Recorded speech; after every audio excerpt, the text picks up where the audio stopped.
What's going on, people? We are Tottenham TV here, back here for another Tottenham update. As the days go on in the week, the Premier League does get closer, but there is still 2 more days left of this international break. I think we just need to get it to a close now. Yeah, I mean, there's just terrible news coming out every day now with this international break, which brings us on to our first story of the day.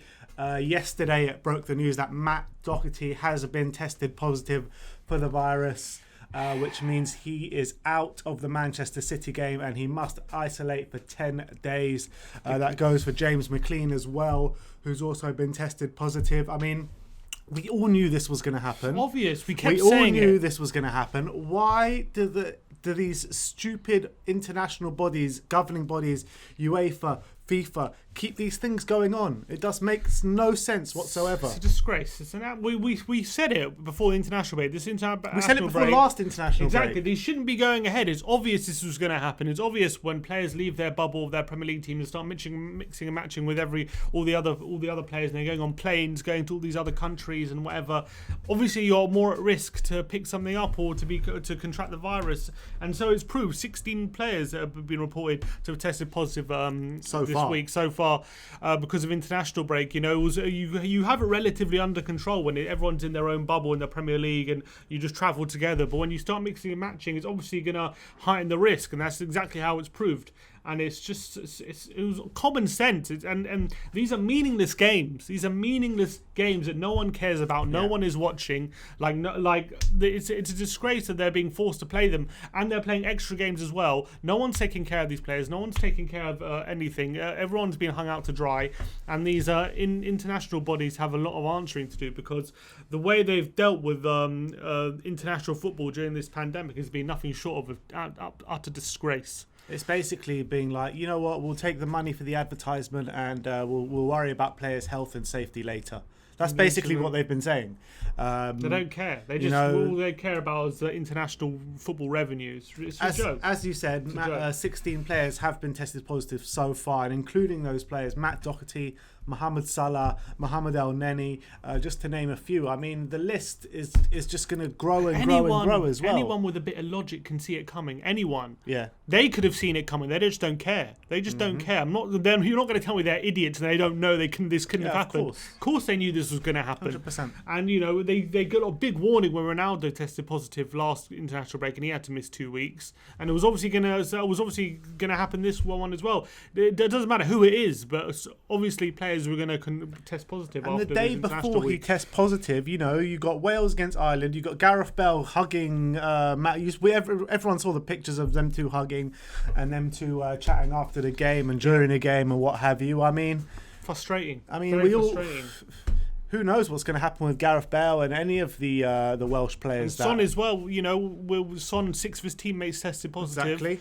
and the game still went ahead. And the hierarchy of the South Koreans came out and was like, you know what, our next game, they're playing Qatar, I think, today or tomorrow, and they said that as long as we have 13 fit players, the game's going to go ahead. It's just like, this is what international football's forced countries to do, and that is a pure friendly. I mean, it's not even like a Nations League, not a qualifier, not nothing. It's just a friendly against Qatar. This is all a disgrace, and just thankfully after this international break there isn't another one till March, and so we can put it on the back burner for the time being. But I think the fact that these went ahead is a black dot on football at the moment, and it's anyone looking in at the moment can't see anything other than utter shambles. This has been allowed to go ahead.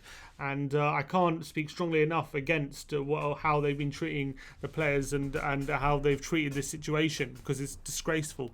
Well, either way, we wish Matt Doherty and anyone else who have tested positive over this course of the international break a very, very speedy recovery.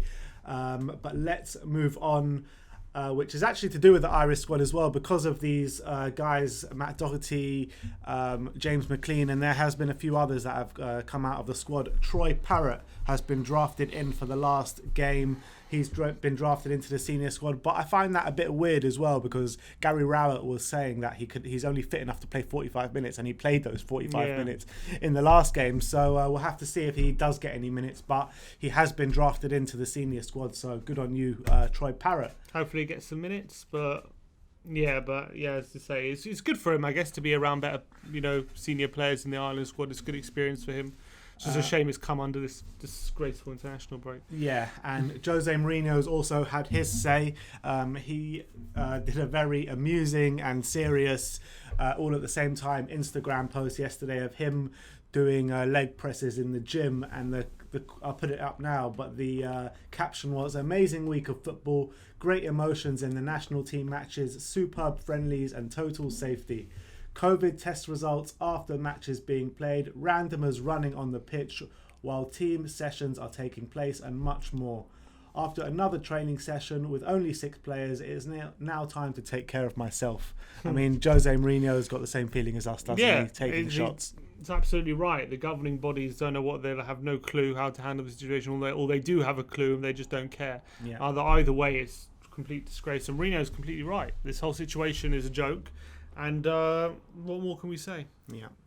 All right, let's move on. There's been some interesting quotes from Harry Winks coming out over the last 24 hours, talking about how he wants to be starting in the Euros in the summer. He needs to get himself a starting spot, or a kind of regular starting spot at Tottenham.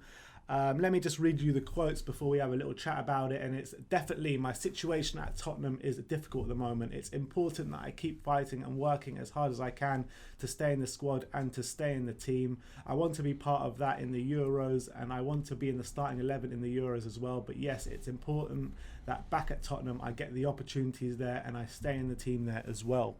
Yeah, what did you make out of them? Important quotes there from Harry Winks.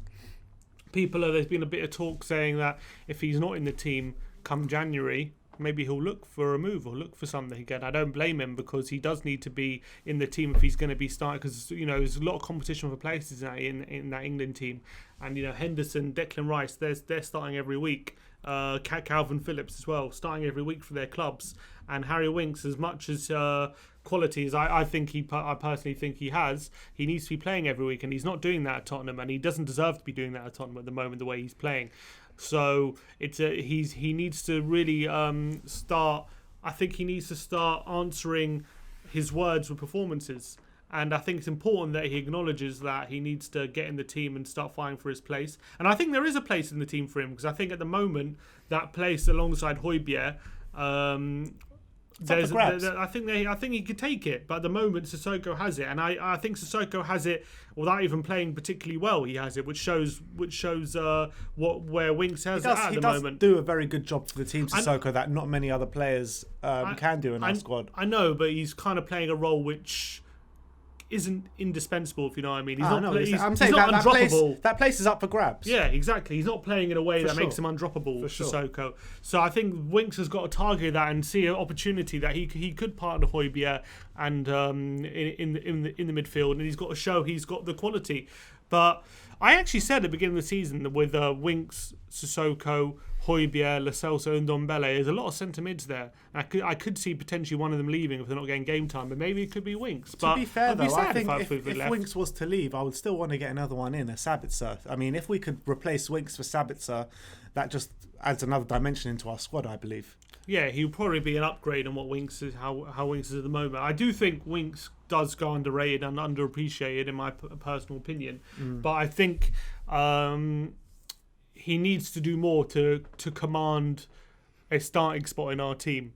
And this competition is tough, and our team is tough for England. It's tough everywhere, and he needs to really put in a series of displays that says to the team, look, you're not dropping me. It's probably easier for him to get to the England team than to get into our team. At the moment it is, but he's got to look at that Sissoko spot and really think that he could easily. I think he could be perfect for that role if he plays it right, because I think he has energy and he has the passing ability to really make that role his own. But he's not doing it at the moment. That's the truth of the matter. So I hope he ups his game and he gets a starting spot. But at the moment, maybe he will leave in January. Who knows? Who's going to come in for him? If Man City for 40 million, apparently. I think, if we're going to sell him, it will be in that ballpark. We're not going to sell him for 20. It'll be like 30, 40 million. I just can't see a Man City taking him. I mean, who can you see taking him? Maybe. I don't see Man City, because I don't see him going there. If he wants to get a move to play regular first team football, he's not going to Man City. I think he goes to a Southampton, something like that. You know what I mean? Maybe like an Everton or something. I don't even think he gets into Everton's team at the moment. I think You got They got Decore, you got Decore, Allen and Allen Gomez. I don't even think he gets there. into that team. He can get Not in there. regularly, I don't think so. I think he could. I think there's a few options. Maybe, I don't know. Yeah, no one really in the top 6. He's commanding a starting spot at the moment. So I think he's probably better off staying, to be honest, and he's probably better ooff trying to win a place in Armoured Field because he can definitely do it. But yeah, he has to up his game, no doubt about it. As much as I believe he's underappreciated, I still acknowledge he has to up his game. All right, let's move on. The referee for the Manchester City game this week has been revealed as Mike Dean. Of course. I don't know if you guys remember, but that was like the kind of beginning of Pochettino's downfall. Well, not the really beginning, but definitely played a part in it when Pochettino ran on the pitch to confront Mike Dean. Because he said we were a bunch of bottlers or something. Yeah. What did he say? Don't blame me because you bottled the game or something like that. Bastard. But yeah, Mike Dean is the referee for the Spurs-Man City game. Let me know in the comment section below what your thoughts are regarding that. And let me just finish Mike Dean has seemed to have it in for Spurs ever since those rumours came out that he was ever since he celebrated Dembele's goal. No, because there was these rumours, I remember, because we had a really good record in the London derby when Mike Dean was referee, and then all of a sudden that stat came out, and everyone made a big deal of it because he got another North London derby. I can't remember what the stat was, but we were unbeaten in quite a few games. Actually, let me read out Mike Dean's Tottenham record for you guys. So, he's managed. He's officiated 70 games for us. We've won 30, drawn 19, and lost 21. So we have a decent record under Mike Dean. Yeah, he's given under the out, stewardship of Mike Dean. Yeah, exactly. He's given out, I think, 120 cards. Is that right? Guess so. I don't know. Yeah, 120 yellows, maybe. I don't know what this means, but anyway, he's never given us a red. And what is this stat? And he's given us 11 penalties. It's not too bad, to be fair. It's all right. It's actually all right, decent record. But I just remember there was a time when there was this really big thing, Mike Dean always does well when he's refereeing Spurs, and then it all stemmed from when he celebrated that Dembele goal. He skipped. But then there was a North London derby, and he was shocking in our favour. He gave Arsenal everything, and Arsenal were and all of a sudden and since then there's been some weird thing where every decision Mike Dean has given has been against Spurs. It all culminated into that moment when Pochettino confronted him on the pitch. So it's been a bit of a strange relationship between Tottenham and Mike Dean. Yeah, well. Anyway, let's move on and let's talk about which Tottenham players could be featuring in international games today and tonight. Let's start off with Serge Aurier as Ivory Coast to play Madagascar again today at 1 p.m. So if you're watching this, then wrap him in cotton wool now. We need him. Exactly. If you're watching this, the game's probably already kicked off. So you can check out on the internet how he's doing. South Korea play Qatar in a friendly tonight. So Sonny could be he needs to be wrapped in cotton wool as well. France plays Sweden in the Nations League this evening, so Lloris and Sissoko could be playing. Lloris will definitely be playing in that one. Remains to be seen if Sissoko will be. Got a big game, Spain against Germany in the Nations League tonight, so Reguilon most likely will play. Colombia against Ecuador in a World Cup qualifier. So Sanchez, he is fit and ready to play after missing the last game due to arriving in Colombia late. And finally, the England under-21s will be playing Albania under-21s in the Euro qualifier, where Brandon Austin probably won't play, but he'll be on the bench. Ollie Skip missed out last game, so he could be back in the starting 11. Ryan Sessegnon back at Hoffenheim after pulling out of the squad because of a COVID outbreak at Hoffenheim. So there you have it. That is where the Spurs players could be playing tonight and today. Let me know in the comment section below what your thoughts are regarding international football as a whole, the state of international football at the moment. What are your thoughts on Harry Winks' comments as well? Let me know in the comment section below. Like, subscribe, and comment. And as always, come on you Spurs.